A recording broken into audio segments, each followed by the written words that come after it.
Welcome to this video. This is just after daylight savings, 3rd of November 2025, and as you can see, I was a bit lazy and I didn't change over every single clock yet, and I will get to that. But that's because I have been busy setting up some other stuff, and it's time for a November update of what's going on in this apartment. So, already in my bedroom, some significant changes. I've set up my own home Wi-Fi network, and that there is Home Assistant Green, which is a huge upgrade to smart home stuff here. I can do very powerful stuff with Home Assistant, and hopefully that will be able to last me into the future, and I can do some really cool things. Set up some very smart stuff in the home, whichever home I decide to settle in after Brookside. And I just have some really high expectations and hopes for this, and so far it has been delivering. And there's just a Zigbee dongle plugged into the back of that. That just gives me some extra functionality with other devices. And besides that, this has been changed. Here, the bed, I now have a memory foam mattress topper on the bed, so that's pretty cool. And I mounted the controller for my blanket on the wall. That way it's not just dangling over the head of the bed here. I think this is a much better and cleaner looking setup. So now I can just like reach up here and easily see what it's set to when I'm in bed. I think it's a much better mounting option compared to what I was doing earlier. For right now, I have my solar panel just set up in the window here, and it's not super effective because the glass filters out a lot of the solar energy that's coming in, but it still does kind of work, so it is actually enough to slightly charge up my Delta 3 Plus on a daily basis. There was no incoming solar power today because the weather is pretty bad outside right now. And it's been like that the entire day. It's been cloudy and some on and off showers, and there was just a storm that rolled through, so everything is wet. You can see on the window there. And that did involve some pretty windy conditions as well. It was like a little quick hitting storm. Somehow still have severe weather going on in November despite how cold it's getting. But that's besides the point. I'm gonna go ahead and now show you some more stuff in the rest of the apartment. But so far, this is a pretty big upgrade that I got going on here in the bedroom. And well, let's go. Now we're coming out here to the rest of the apartment. I'm gonna go ahead and turn off this, ignore that noise. So, as soon as you come out here, you're not really gonna notice much different. And there's what the weather station is saying for today. It's 50 degrees right now, and the pressure is a little bit on the low side. I did see this bottom out in the 980s the other day, because when there was some storm systems coming through. We are in that time of the year now where there's going to be nor'easters beginning to show up again, so that's going to happen. And this, even though it has not been receiving WWVB signals, this somehow knew to set itself back an hour. I am not sure how that happened. But the other clocks I did change, the oven, stove clock, and the microwave, and I even also set the thermostat back an hour. If you can see, at 10:51. Here is an Ethernet switch. So this is just splitting Ethernet cables into multiple paths, because there's only 2 ports here. I wanted more, so that's kind of all that is. Everything out here is still the same. I have this off. The reason I have the humidifier off is I woke up to a tripped breaker this morning. And I assumed it was because I was pulling too much power here, so I will not be running both of these at the same time for at least a while, because I'm not sure what exactly happened, but if the breaker tripped, obviously something was wrong. I've been leaving my heater doing its thing all day when the heating was called for, and so far the breaker has not tripped again, so I don't think this is the problem. I don't know if the humidifier did something. Also, I've noticed this outlet here that this fan is plugged into, even though the fan is off, is also on that same circuit. But I did some testing on my heater, and it does have an initial, it has a soft start, but when it is starting up, it does peak at a much higher wattage than it's supposed to. It's supposed to run at like 1300 watts, it goes up to 1600 for a few seconds, and then it settles back down. Well, the setting that I run it on anyways. Anyways, there's the lamp, which nothing has changed with. Next, what I'm going to show you is something kind of important I did to help with the home heating. So here I have, the camera's out of focus. I'm going to have to, alright. I have a digital multimeter that is also a thermal camera. This is a really good two-in-one tool. And once this loads up here, you're going to see this door has been problematic.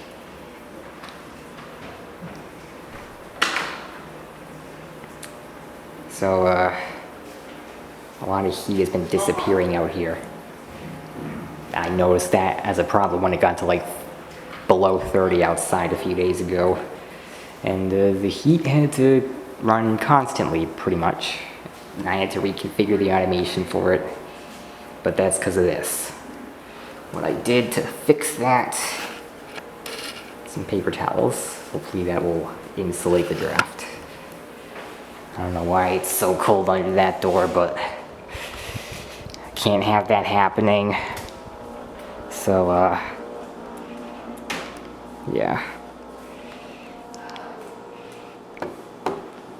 This is a really great tool though, like, it's very useful. You get a multimeter and a thermal camera in one, which is really, really handy and helpful. I almost combined both of the words together, but this is one of the greatest tools that I have ever seen.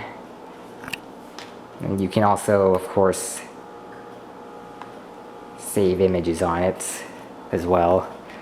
It's very good for conducting electrical tests, but also like thermal insulation tests. You can do a lot of diagnosing on a lot of different problems with this thing, and this has been helping me figure out what's been wrong with the home heating. And I was able to fix that, as you can see. Okay, now for my favorite thing. We're gonna go here into this bathroom here. Alright, what we have in here. So I made some significant changes to this bathroom. I made some minor changes to both. So the minor change is I've put in a temperature and humidity sensor into each bathroom. It's not really a big change. I just added these so I could know what's going on in each bathroom, and possibly to help with any heating to the bathrooms in the future if I deem that necessary. For now, I just have the sensors though. But otherwise, this shower light here still works the same, does the same thing. Could turn it on. There you go. Turn it off. But I also added these. These are some wall sconces. And what I did with these, you're gonna lose your mind when you see me demonstrating how they function. I put up an instruction sheet. You can't really see it right now, so I'm going to go ahead and actually press this button which has the light icon on it, and that will turn the lights on. It is past 10 p.m. right now, so these will turn on to warm white by default. If it's earlier in the day, these all turn on to cool white instead. So, yes, as you can maybe guess, I set this up through Home Assistant. Basically, I can do time validity, which I also was able to do in the Govee app standalone when I did this for my bathroom back at home. Although this is home, but I'm talking about like back my family's home. But this pretty much the same concept with the cool and warm white. So if it were not yet 10 p.m., then this would be cool white instead. So nothing too crazy about that. It's pretty simple. Just press the button and the lights will turn on. And then if I press it again, they turn back off. This is a Zigbee button and has very good response times because everything is local. Thank you, Home Assistant, for doing that for me. And having everything localized is really good. Now, I'm going to turn these back on so we can see what I put on the wall here. This is an instruction sheet for usage of these lights. And you can see I wrote everything that you need to know about using these because I got really creative when setting them up. So a single press of the button will just act as a simple on-off. I just demonstrated that. But I also configured these to be pretty much fully customizable and operable just with one button. How did I do that? Because the button has two other triggers, a double press and a long press. And so what I did with the double press, if I do that, now the lights are red. I'm going to go ahead and turn this off so it doesn't interfere with my display here. Now I'm going to double press it again, and the color changes to orange. And as you keep double pressing the button, it's going to continue to cycle through the colors. I set it up so that Home Assistant will recognize what state these are in. Oh, and by the way, the bulbs that I'm using in the lights, I don't know if I'll be able to show you.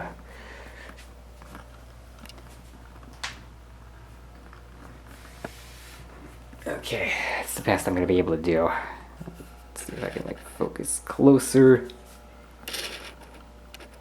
This is going to be pretty close, but inside the lights we have LifeX bulbs. These are supposedly the best for color, and well, they definitely live up to that. But let's keep going through the colors. I'm on yellow right now, I believe. We gotta keep going. Next up is supposed to be a lime green. It looks pretty green, but there is still a bit of yellow in it. Next we have true green.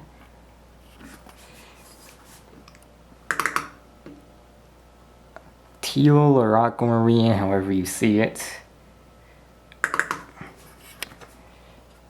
Light blue. Medium blue. Dark blue. Purple. A more violet purple. Magenta or pink. And then the last color we have here is a mixture between pink and red. And now I will double click this one more time,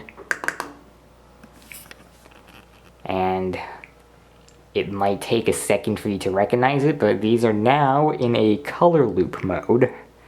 Yeah, see that one's starting to change over there.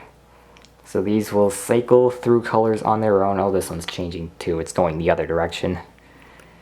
So that one's going back to purple, and this one is going towards red and orange. And these will just cycle through colors automatically, and that is the last setting that is configured with the color cycle. And this is probably going to be my favorite feature of these. I'm probably going to set it to this when I come in to take showers, just because I like having ambient lighting like this.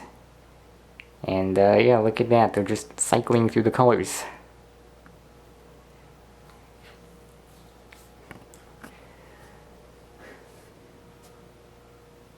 You have to cycle through all the fixed colors before you get to the color loop mode. This is the last thing that there is, and then if you were to double press the button again, which I'll show in a second, because I kind of just want to show off the color cycling going on here, the ambient color loop.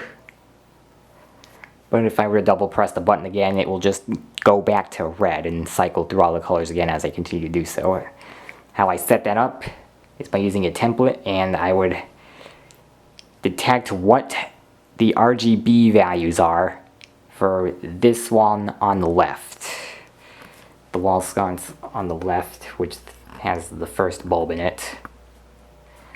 I would check the state of that and see if it matches a certain value. And I have like 14 conditions to check it against to see what RGB values it matches up to. And these should both have the same color unless they're in color loop mode, so I only have to check this one, and by default it will go ahead and do both, because I have it set to do both of these at the same time with the button.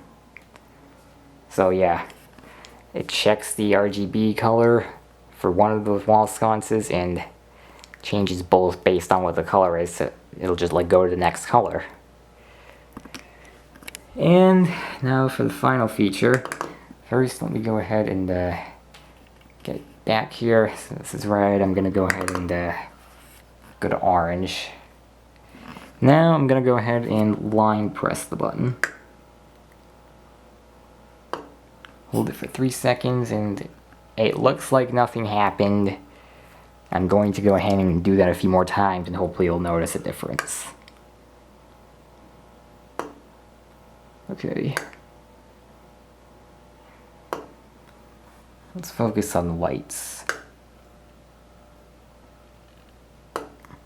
And maybe you can start to see it now.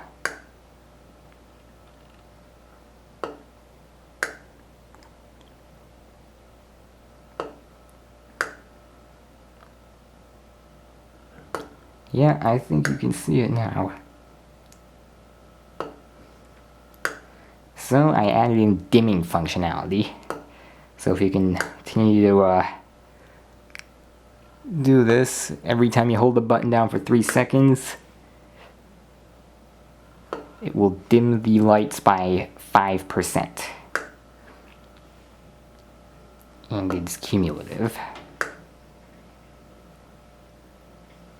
So this will work in steps of 5 on the percentage scale. See, they're getting pretty dim now.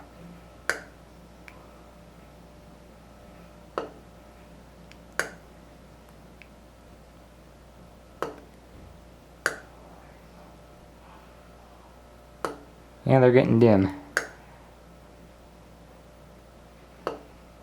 Alright. To show you that they're truly dim, let me go ahead and turn this on. The sconces are way brighter than this shower light when they're at full brightness, and yet when I have this turned on, it is casting light all the way over to the wall, and the sconces are dim in comparison because I dimmed them down. And when we get to the minimum brightness step, which is going to be 5%, I don't know if this is that, I think this is that minimum brightness. Now if I hold the button one more time, they will slowly dim all the way back up to 100% brightness. So effectively I have self-looping brightness control, which I once again set up through a conditional. So I will check to see if the brightness is 5% or lower, and if it is, I dim them back up with a longer transition time to 100%, and if not, I'll just do a step down by 5% for each time this automation is triggered by holding the button for 3 seconds. And of course, if you want to reset it to white, just turn the lights off, press the button again to turn the lights on, and now it is back in white mode. So there you have it. These are the new bathroom lights in this bathroom. I'm gonna go ahead and turn this now back on. That way there is lighting in here.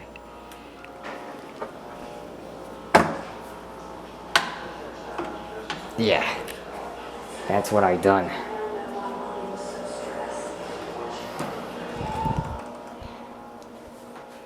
It took me quite a while to program all that in. It's really cool, and perhaps one of my favorite things I have ever done for a lighting project, or any sort of project in a home that I've lived in.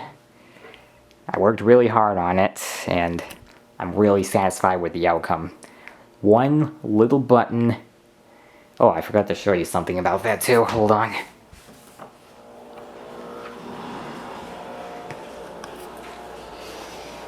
I have to show you one last thing about this button. It is magnetic, so I can pull it off the wall if I want. There's a little plate that I put up back here, and I could just stick it back on the wall, and it's like nothing ever happened. So if you want to like take this off the wall to control it remotely, yeah, you totally can do that. And the button came with various stickers, so I put a light sticker on it so you know this controls the lights.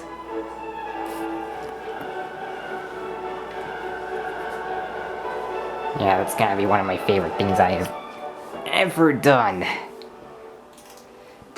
Beyond everything else I've ever done for projects around the home, this apartment, other apartments I've lived in the past, like Wiley, or even at my house. That's definitely one of my favorites. Being able to use one button to basically get full features of RGB lighting in the bathroom. Dimmability, different colors, everything. Absolutely a fantastic thing to be able to use one button to get all of that functionality. I had to be really smart about it, and most certainly I was. So, those are the changes that I have made over the last month. And, oh yeah, I also forgot, that motion sensor up there is now disabled. I figured out that you can pop the covers off of these things, same with the wall switches in the bathrooms, and you can just disable the motion sensitivity and turn the lights to a manual operation mode instead of having the motion sensor do all the work. So this thing will no longer turn on or dim on its own just because the motion sensor detected me or something like that. And I believe it also is not going to shut itself down. So problem solved. I've done a lot in the past month, and I'm really proud of it. So, I think that's going to be all for this video. I hope you enjoyed. Hope you really like what I have done for the bathroom lighting. I think it's really cool. And if you want to see more of this, you can always go ahead and drop a like on the video and leave a comment letting me know you want to see more really cool smart home stuff that I've been doing around here. Yes, everything else is still the same. Like this is a same Govee bulb that's in this lamp, which is on timers. Same with the living room lamp, that's on timers and still can be controlled through the buttons on the hub too, out in the living room. This humidifier, which operates off the sensor on the wall. The humidity is currently at a satisfactory level, so it's not running right now. The heater, which is controlled by a smart plug, once again operate off the sensor. And the temperature is falling down to the point where this would turn on, and it actually has been cycling on and off a few times recently. Because the annoying thing is, even though it's consistently colder outside, if the temperature gets up to 50 degrees or higher, this building goes back into air conditioning mode. And the vents up there will be useless. I did program in an override for that, so that they won't run, but that override doesn't always work, because I don't think that the temperature being recognized in the SwitchBot app is the same as what's actually happening outside. So sometimes there's going to be conflictions, and when that happens, or if it just gets too cold in here because there's not going to be any heat supplied while the building's in air conditioning mode, the temperature may fall low enough that this heater does have to run. So I am still going to be keeping that around as a means of heating my room if there's no other sources of heat. Kind of like a backup heating source. And I have had to use it on occasion, going into November and through the second half of October. And same thing with the heater out in the living room. That always needs to run, because as it is, the living room and the rest of the apartment just does not get enough heat compared to all the bedrooms. So that remains the same. And this is still useful. So yeah. Anyways, that is everything that I've done here, and thank you for watching. I'll see you in the next video.